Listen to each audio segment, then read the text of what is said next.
अस्सलाम वालेकुम। हम सैयदना खालिद बिन वलीद रज़ी अल्लाह ताला अन्हु पर अपनी गुफ्तगू को जारी रखेंगे। इससे पहले कि हम उनकी शाम की कैंपेन्स पर बात करें, हम थोड़ा सा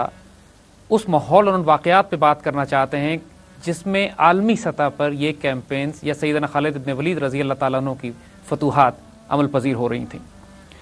देखिए, कुरान पाक में सूरह रोम में ग़लिबतुर रोम के हवाले से जो सूरह रोम में आयतें आती हैं वो पर्शियन और रोमन एम्पायर्स के आपस के तसादुम के हवाले से हैं। कुरान पाक में ये लिखा हुआ है कि रोमियों की और ईरानियों के आपस में तसादुम होता है, उसके नतीजे में रोमियों को शिकस्त होती है, लेकिन कुछ अरसे के बाद रोमन दोबारा अपने आप को रीऑर्गेनाइज करके हमला करेंगे। एक प्रेडिक्शन है, एक पेशिंगोई है कुरान में, और उस वक्त ईरानियों को शिकस्त होगी और मुसलमान खुश हो जाएंगे। कुरान पाक में इस रोमन और पर्शियन एम्पायर की आपस की जंगों को, आपस के तसादुम को, जो उस वक्त की दो सुपर पावर्स थी और कई हजार साल से कायम थी, यानी दुनिया के जितने भी बड़े रास्ते थे, दुनिया के जितने बड़े बर्र-ए-आज़म थे, मशरक़ी वस्ता था और यूरोप और मशरक़ की तरफ ईरान से लेकर खुरासान और हिंद की सरहद तक, ये तमाम इलाके इन दो बड़ी रियासतों में तकसीम हुए हुए थे। और कुरान पाक में ख़ास तौर पर इस वाक़े का जिक्र करने का मकसद ये था कि मुसलमान आलमी सतह पर होने वाली तब्दीलियों,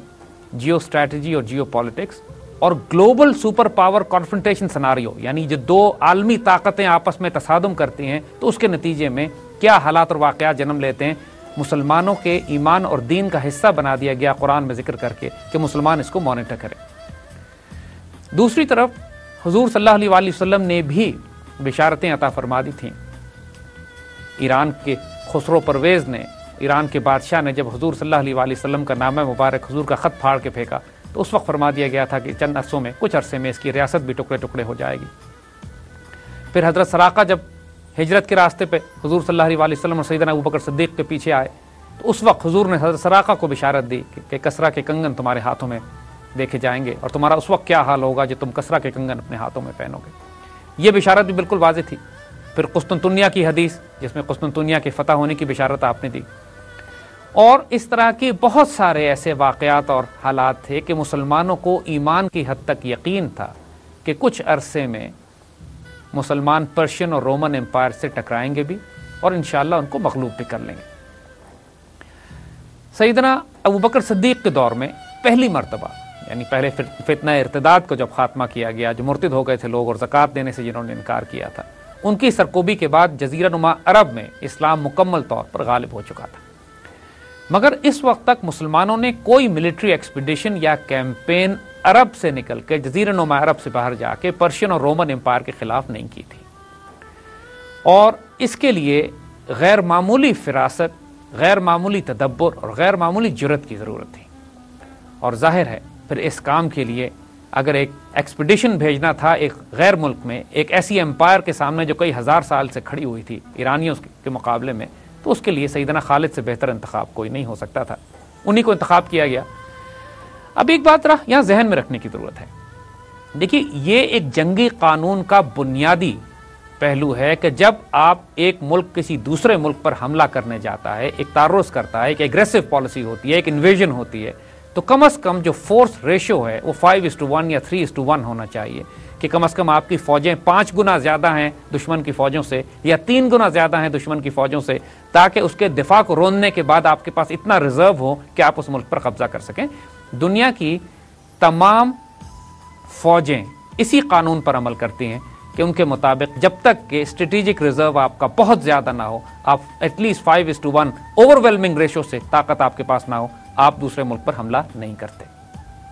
देखिए, रोमन और पर्शियन आर्मीज पर भी यही कानून अप्लाई करता था। उनके नज़दीक भी फौजी बर्तरी, अददी बर्तरी, अस्करी बर्तरी बहुत अहमियत की हामिल थी इस बात का फैसला करने में कि मैदान जंग में फतह या शिकस्त किसके नसीब में होती।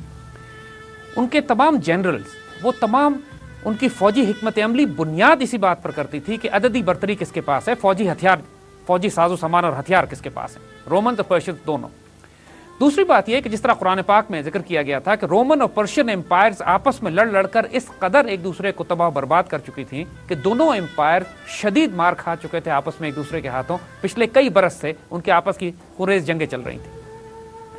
ایک اور فیکٹر جو پرشین امپائر کے حوالے سے تھا کہ وہاں طوائف الملوک کی پھیلی ہوئی تھی، ان کا مرکز کمزور ہو گیا تھا، ان کے صوبے بکھر گئے تھے،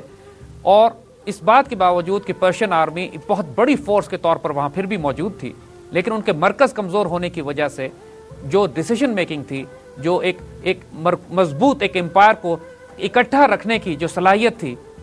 ایرانی سلطنت کی، وہ کمزور ہوتی جا رہی تھی۔ ان حالات میں حضرت خالد بن ولید رضی اللہ تعالیٰ عنہ کو جب بھیجا جاتا ہے ایران پر حملہ کرنے کے لیے، یا عراق پر حملہ کرنے کے لیے جو ایرانی سلطنت کے تحت تھا،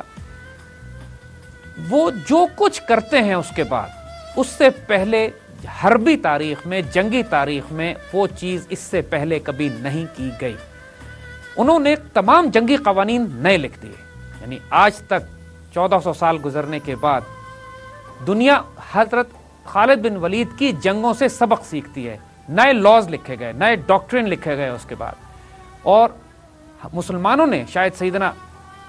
خالد بن ولید کی اتنی قدر نہیں کی جتنی مغرب کے جنگی حکمت عملی کو اینالائز کرنے والے اسٹریٹجسٹ اور ٹیکٹیشنز اور جنرلز ان کی کیمپینز کو اسٹڈی کرتے ہیں اور پڑھتے ہیں، کیونکہ انہوں نے وہ تمام قوانین توڑ دیے جو اس سے پہلے دنیا میں رائج تھے۔ یعنی جب مسلمانوں نے حملہ کیا پرشیا کے اوپر،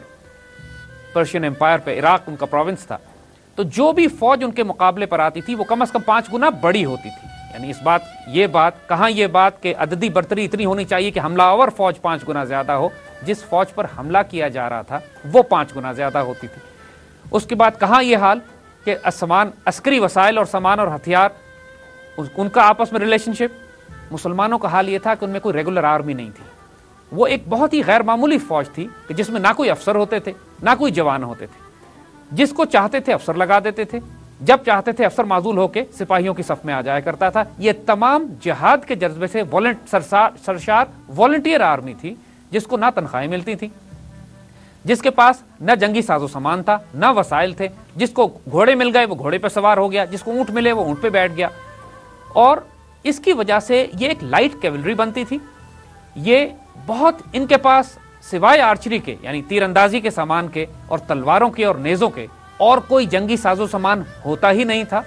اور پوری فوج کے پاس یونیفارم نہیں تھے۔ یعنی کمال کی بات یہ ہے کہ ڈھالیں بھی نہیں ہوا کرتی تھی، جس کے پاس جو لگا وہ ہے، یونیفارمز ان کے تھے نہیں، پھٹے پرانے کپڑے، اور بعض جگہ تو تلواریں بھی بغیر نیام کے ہوتی تھی، صرف کپڑے لپیٹ دیے جاتے تھے ان کے اوپر۔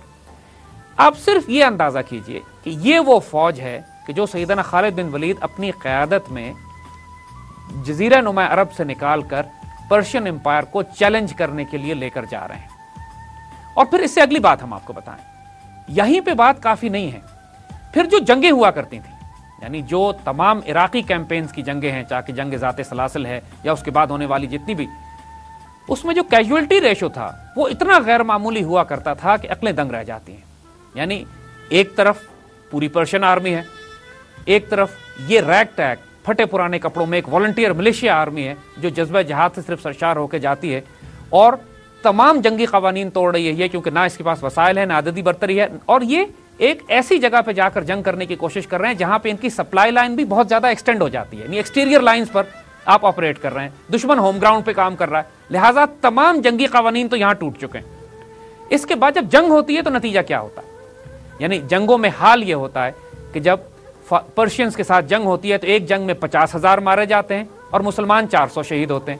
یعنی ریلیشن شپ بھی یہاں پر عقل کو دنگ کر دینے والا ہے کہ جنگی وسائل پورے نہیں ہیں، آپ ہوم گراؤنڈ میں نہیں ہاسٹائل ٹیریٹری میں جنگ کر رہے ہیں، آپ کے پاس وسائل پورے نہیں ہیں، اور اس کے بعد جب جنگ ہوتی ہے تو اتنا غیر معمولی نتیجہ نکلتا ہے کہ دنیا کی تمام جنگی حکمت عملی یہاں پھر فیل ہو کے رہ جاتی ہے۔